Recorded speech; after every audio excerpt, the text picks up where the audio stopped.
5ই August সিদ্ধান্ত হয়ে গিয়েছে হাসিনার পুনর্বাসন আওয়ামী লীগের পুনর্বাসনের প্রতীক। সারা বাংলাদেশের মানুষ রেড কার্ড দেখিয়ে দিয়েছে 5ই আগস্ট। 5ই আগস্টের পরে 5ই আগস্ট আমরা সিদ্ধান্ত জানিয়ে দিয়েছি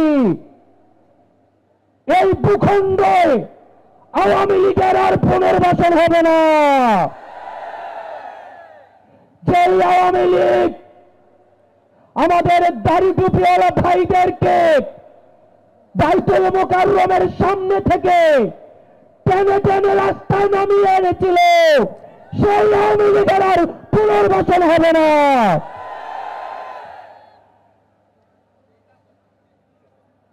প্রিয় সংগ্রামী সহযোদ্ধা, অত্যন্ত পরিতাপের বিষয়, আজকে 8 মাস পরে এসে আমাদের দেশের অনেক রাজনৈতিক দল, অনেক রাজনীতিবিদ আমাদেরকে বারবার করে মনে করিয়ে দেয় আওয়ামী লীগ নাকি রাজনৈতিক দল, এবং এই রাজনৈতিক দল নিয়ে সিদ্ধান্ত আসার এখতিয়ার নাকি তাদের নেই।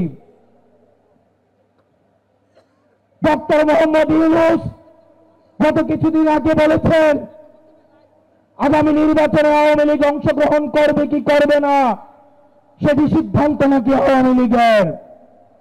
ডক্টর মোহাম্মদ ইউনূস, আপনি বলে যাবেন না, আমরা আপনাকে ক্ষমতায় বসিয়েছি।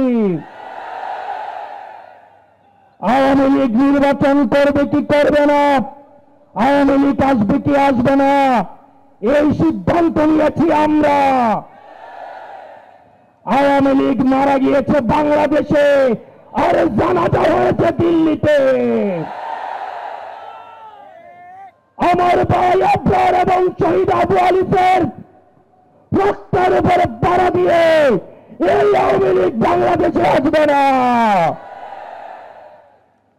এই সংস্কার আমাদের দেশের সবচেয়ে বড় সংস্কার, আওয়ামী লীগকে নিষিদ্ধ করতে হবে। কোন কিন্তু অথবা নেই, আচ্ছা দেখছি এরকম কিছু নেই, আওয়ামী লীগকে নিষিদ্ধ করতেই হবে। আপনারা ভুলে গেলে চলবে না, আওয়ামী লীগ কোন রাজনৈতিক দল নয়।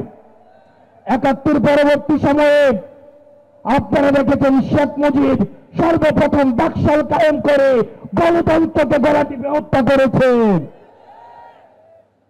এই বাকশালী দিয়ে 30,000 জাসদ কর্মীকে হত্যা করে সারা বাংলাদেশে কসাইতন্ত্র কায়েম করেছেন। আওয়ামী লীগের লুটপাটের কারণে আপনারা দেখেছেন 74-এর দুর্ভিক্ষে 15 লক্ষ মানুষ মারা গিয়েছে। আমরা বারবার করে বলতে চাই আওয়ামী লীগ কোন রাজনৈতিক দল নয়, আওয়ামী লীগ হচ্ছে একটি সন্ত্রাসী সংগঠন।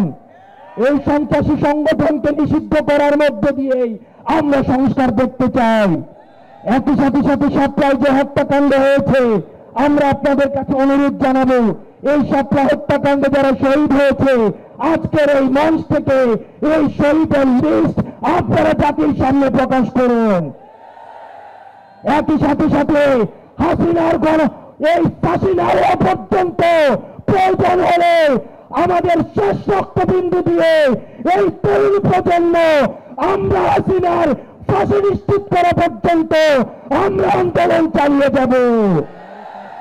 এবং নারী সংস্কার নিয়ে যেই কনসার্ন আপনাদের কাছ থেকে এসেছে, আমরা চাই ডক্টর মোহাম্মদ ইউনূস এই কনসার্নগুলোকে আপনি অতি সত্বর অ্যাড্রেস করবেন এবং অপ্রয়োজনীয় যে সংস্কারগুলো রয়েছে সেদিকে পাশ কাটিয়ে প্রয়োজনীয় যে সংস্কারগুলো রয়েছে যেটির মধ্য দিয়ে নারীদের অধিকার নিশ্চিত হয়, যেটির মধ্য দিয়ে নারীদের সম্মান নিশ্চিত হয় এবং আমাদের দেশের ধর্মীয় এবং কালচারাল সাংস্কৃতিক যে সম্মান অক্ষুণ্ণ থাকে, সেই অধিকারগুলো সেই সংস্কারগুলিতে আপনাকে জোর দেওয়ার জন্য আহ্বান জানাচ্ছি।